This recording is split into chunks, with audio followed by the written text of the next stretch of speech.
네, 안녕하세요. 상표법 입문 강의 윤영근 변리사입니다. 변리사 시험 1차 대비 입문 강의로서 기본 강의 전에 꼭 들으셨으면 하는 입문 강의입니다.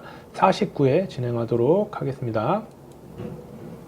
자, 우리가 이제 심판에 대한 것들을 쭉 해오고 있었습니다. 그 중에 당사자의 심판에는 무효 심판, 권리범용의 심판, 취소 심판 등이 있는데 세 가지만 있습니다. 그 중에 무효 심판을 좀 설명드리려고 하는데 당사자의 심판은 모두 다 중요합니다. 그 중에 무효 심판에 대한 암기 코드를 알려드리려고 하는데요. 지금 설명드리려고 하는 적사제 범시 교료 두 문자를 딴 건데 요거는 제가 실무적으로도 활용을 하고 있고요. 여러분들 이론 정리나 그 다음에 이제 논점에 누락이 없도록 하기 위해서 제가 만든 겁니다. 그래서 원래 심판의 경우에 이해관계인이라든지 제척기간 여러 가지를 고려할 사항이 많이 있는데 여기 두 문자로 다 정리를 하도록 하겠습니다. 여기서는 이제 기본적인 것만 할 거고요. 세부적인 것들은 기본 강의 때 더 자세히 설명드리도록 하겠습니다. 하지만 여기서 설명드린 것만으로도 나중에 많은 도움이 되실 겁니다.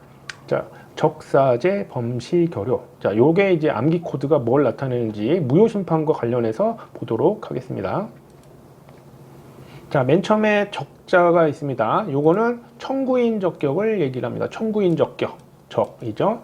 그래서 이해관계인 또는 심사관만 무효 심판을 청구할 수 있는데 이 무효 사유에 관련해서 무효 심판에서 심판을 청구할 수 있는 사람은 이해관계로 심사관하고 제한이 되지만 실제 실무적으로도 그렇고 시험에서 청구인 적격이 문제될 가능성은 거의 없습니다. 상품의 범위에 상관없이 다 적용할 수 있기 때문에 청구인 적격은 문제될 가능성은 없다. 이렇게 보시면 됩니다. 다만 2차 시험 같은 경우에 무효 심판을 청구할 때 이해관계인 이 부분을 꼭 언급을 하셔야 됩니다. 어떤 다른 내용이 없다면. 그래서 아무나 할 수 없다는 건 언급을 꼭 하셔야 된다. 그래서 청구인 적격이고요. 두 번째가 무효 사유입니다. 무효 사유. 무효 사유는 계속 강조드렸죠. 거절 이유와 무효 사유 관련된 것들은 다 등록 요건으로서 우리 앞서서 많이 우리 입문 강의를 처음부터 끝까지 다 들으셨다면 아니면 중간에 앞부분에서 좀 들으셨다면 등록 요건에 대해서 너무 자세하게 설명을 드렸었습니다.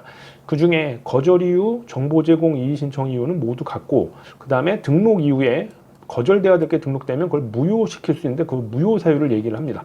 그래서 117조 1항 각 호에 요 무효 사유가 있는데 요거는 기본적으로는 등록 요건 5단계 우리 앞서서 한번 설명드렸었죠. 5단계만 아시면 되고요. 1차에서는 그 외에도 무효 사유가 있지만 법조문 정리만 하시면 됩니다. 그건 시험 기출문제를 다 분석해서 말씀을 드린 거고 2차에서는 등록 요건 5단계 5단계란 얘기를 지금 처음 들으시면 꼭 우리 앞에서 좀 처음부터 좀 꾸준히 들으시면 입문 강의이기 때문에 한 해에 8분에서 10분 정도밖에 되지 않습니다. 그걸 들으시면 기본적인 내용을 아실 수가 있습니다. 그래서 무효 사유를 체크를 하셔야 되고요. 자, 그 다음에 무효 사유가 체크가 되면 그 무효 사유가 제척 기간이 있는지를 확인하셔야 됩니다. 자, 제척 기간 설명을 드렸었죠. 우리 앞에서 제척 기간은 무효 사유 중에 아무 때나 원래 보통 청구할 수 있는 게 원칙입니다. 일정 기간이 지나도. 그런데 특정한 무효 사유의 경우에는 5년까지만 무효 심판을 청구할 수 있게 정해놨습니다. 법적 안정성을 위해서 너무 오랜 동안 이게 이미 사용되거나 그러면 일정한 어떤 신용이 생길 텐데 그런 것들이 이미 형성되어 있는데 또 무효 심판을 걸면 흔들릴 수 있다. 그래서 특정 사유. 그래서 이건 무조건 외우셔야 됩니다. 34조 1항 6호부터 10호, 16호, 35조는 등록일로부터 5년 내에 무효 심판을 청구해야 하는 제척 기간이 있습니다. 그러니까 이거를 만약에 기간이 도가 있잖아요. 등록일로부터 5년입니다. 그러면 심판에 관련해서 이게 부적법 신결각화 됩니다. 제가 이제 여기 이렇게 슬래시 표시를 한 이유는 청구인 적격이 문제되거나 제척 기간이 문제돼서 그게 제대로 안 되면 주로 이제 제척 기간을 체크하셔야 되는데 심결각화 됩니다. 자, 우리가 각하 결정, 심결각하 그런 용어도 앞에서 다 설명을 드렸었죠. 기본적인 것들, 입문 강의지만 가장 기본적인 것들 다 설명드렸는데 심결각하 될 수 있습니다. 이게 이제 128조에 규정이 되어 있습니다.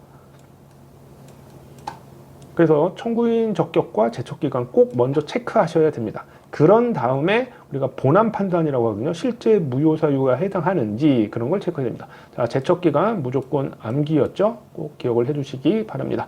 자, 그러면 요걸 다 통과를 했다. 그러면 이제 우리가 본안 판단을 할 때 고려해야 될 사항들이 있게 됩니다.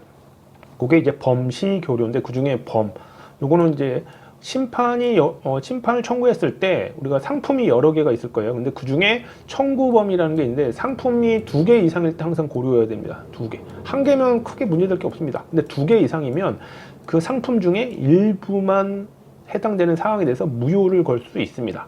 요게 청구 범위를 체크할 수 있는 건데 2개냐 아니냐 잘 체크를 하셔야 됩니다. 그래서 맨 처음에 등록 요건 5단계 설명드릴 때도 상품이 뭔지를 먼저 봐라. 그리고 2개 이상인지를 먼저 봐라를 강조드렸죠. 그렇죠? 그래서 그런 게 다 연결이 됩니다. 그래서 청구 범위를 확인을 하셔야 되고요. 자, 청구 범위 뭐 하고서 이제 심리를 하겠죠. 그러면 판단 시점이 있습니다. 자, 무효 심판의 판단 시점.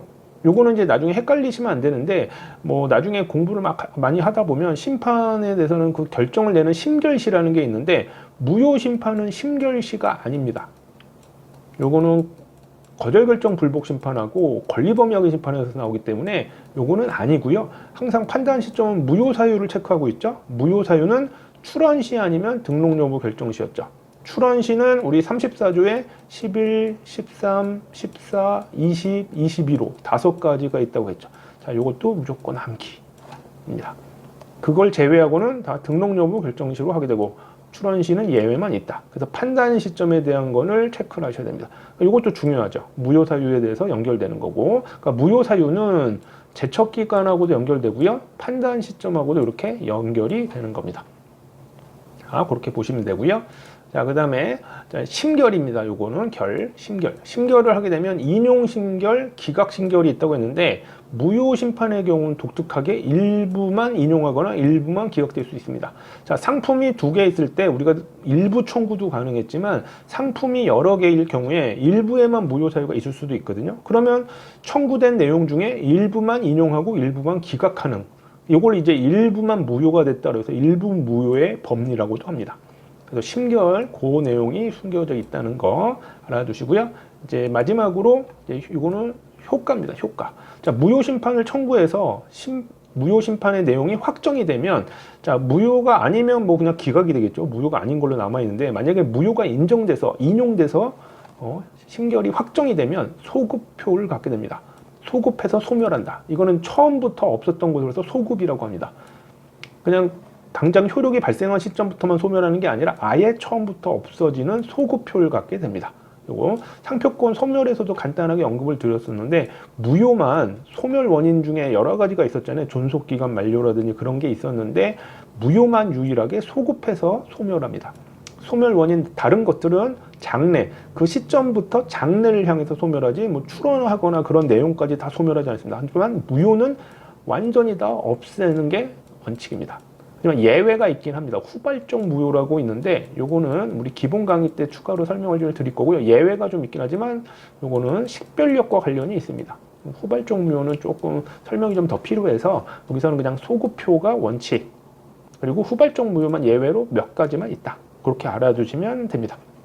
자, 무효 심판에 대한 암기 코드를 설명드렸는데, 자, 적사제 범시 결효죠. 청구인 적격, 무효 사유, 제척 기간, 청구 범위, 판단 시점, 그다음에 심결이고요. 그다음에 효과. 자, 요것만 하면 벌써 책의 내용이 다 들어가 있습니다. 요 순서대로, 제 책은 뭐 제가 만들었으니까 제 기본서 윤별상표법엔 요 순서대로 쭉 돼 있어서 암기 코드만 떠올리시면 그 내용이 정리가 되고요. 실제 2차 시험에서는 논점 누락 없이 할 수 있게 됩니다. 한번 마지막으로 하고 마무리할게요. 적사제 범시 결효입니다. 적사제 범시 결효. 자, 무효 심판의 암기 코드 꼭 기억해 주시기 바랍니다. 자, 이렇게 해가지고요. 인문 강의 49회 마감하도록 하겠습니다. 좋아요, 구독, 댓글 부탁드리고요. 50회 때 또 뵙도록 하겠습니다. 감사합니다.